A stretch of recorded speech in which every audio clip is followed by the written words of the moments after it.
Hello, ഇന്നത്തെ വിശേഷം എന്താണെന്ന് അറിയണ്ടേ? ഇന്ന് പൊന്നിൻ്റെ സ്കൂളിൽ നിന്ന് ട്രിപ്പ് പോവാം.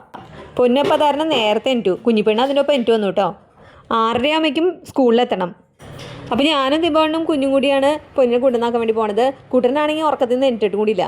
ചേച്ചി പോണതിൻ്റെ വിഷമത്തിലിരിക്കുകയാണ്. അപ്പോൾ ഞങ്ങളവിടെ എത്തിയപ്പോഴേക്കും പിള്ളേരൊക്കെ അവിടെ എത്തിയിട്ടുണ്ടായിരുന്നു. ഏകദേശം ഒരു 10 മിനിറ്റ് കഴിഞ്ഞപ്പോഴേക്കും പ്രാർത്ഥനയൊക്കെ കഴിഞ്ഞ് വണ്ടി പുറപ്പെട്ടു കേട്ടോ. നെല്ലിയാമ്പതിക്കാണ് അവർ ട്രിപ്പ് പോണത്. അപ്പോൾ ഈ പൊന്നിനെയാക്കി തിരിച്ച് ഞാൻ വീട്ടിലെത്തി എൻ്റെ ബാക്കി പണി തുടങ്ങിയായി. കുട്ടന് സ്കൂളിൽ പോകണമല്ലോ. ഇന്ന് രാവിലത്തെ സ്പെഷ്യൽ നൂലപ്പവും കുറുമക്കറിയാണ്. നൂലപ്പത്തിന് ഞാൻ തലേദിവസം രാത്രി തന്നെ നനച്ച് വെച്ചിട്ടുണ്ടായിരുന്നു. അപ്പോൾ പിന്നെ വേഗം ഉണ്ടാക്കാമല്ലോ. പിന്നെ ചോറ് ആണെങ്കിൽ പൊന്നു പോണേക്കാകുമ്പോൾ തന്നെ വെച്ചിട്ടുണ്ടായിരുന്നു. നൂലപ്പം ആക്കി അടപ്പത്ത് വയ്ക്കാൻ നേരമായപ്പോഴേക്കും കുഞ്ഞിപ്പെണ്ണ് എൻ്റെ ഒക്കത്ത് കയറി. പിന്നെ അതിനെ പിടിച്ചുകൊണ്ടാണ് ഞാൻ ഈ നൂലപ്പൊക്കെ എടുത്ത് അടുപ്പത്ത് വയ്ക്കണത് കേട്ടോ. ദിബോണ്ണ അതിനിടയ്ക്ക് മീൻ വാങ്ങിക്കാൻ പോയായിരുന്നു. ഞങ്ങളുടെ വീടിൻ്റെ ഫ്രണ്ടിൽ തന്നെ നല്ല ഫ്രഷ് മീൻ കിട്ടും. ദിബോണ്ണ അതിൽ നിന്ന് ഒരു മീനെടുത്ത് ചിക്കൻ എടുത്ത് കൊടുക്കണതാണ് ഈ കാണുന്നത്. അപ്പോൾ രാവിലത്തെ കുറുമക്കറിയും നൂലപ്പൊക്കെ റെഡിയായി കഴിഞ്ഞു.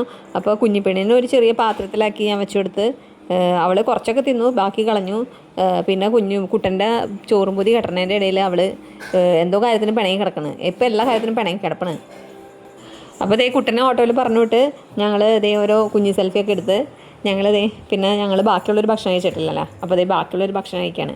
ദിബോണ്ണൻ്റെ ഇടയ്ക്ക് 2 മുട്ട പുഴുങ്ങി, ഒരെണ്ണം പൊന്നിനും ഒരെണ്ണം ദിബോണ്ണും. ചായയോടെ കഴിഞ്ഞ് പൊന്ന് അപ്പുറത്തെ വീട്ടിലെ ചേച്ചിമാരായിട്ട് വർത്താനം പറഞ്ഞുകൊണ്ടിരിക്കുകയാണ്. ജനലിക്ക് നിന്ന് വർത്താനം കഴിഞ്ഞ് മുറ്റത്തിറങ്ങി കളിയായി. മുറ്റത്തിറങ്ങിയാണെങ്കിൽ പെണ്ണിന് യാതൊരു വെളിവില്ല, അങ്ങോട്ടും ഇങ്ങോട്ടും ഓട്ടം. പിന്നെ അവിടെ ഇരിക്കൽ, മണ്ണ് മാറൽ, ഇതൊക്കെയാണ് പണി. അപ്പോൾ കുഞ്ഞിപ്പെണ്ണ് ഗോപികയായിട്ട് കൊച്ചു വർത്താനം പറഞ്ഞിരിക്കുമ്പോഴാണ് ഞങ്ങൾ ശ്രദ്ധിച്ചത് ചിക്കു വീണ്ടും പോയേക്കാണ്. ഇവിടുത്തെ മീൻ തീറ്റയും കഴിഞ്ഞിട്ട് അപ്പുറത്തെ വീട്ടിലെ മീൻ തിന്നാൻ വേണ്ടിയിട്ട്. അപ്പോൾ ഇന്നത്തെ രാവിലത്തെ വിശേഷം കഴിഞ്ഞു. ഞാൻ അടുത്ത വീഡിയോയിൽ അടുത്ത വിശേഷം കാണാം. അപ്പോൾ ഓക്കെ, ബായ്, താങ്ക് യു.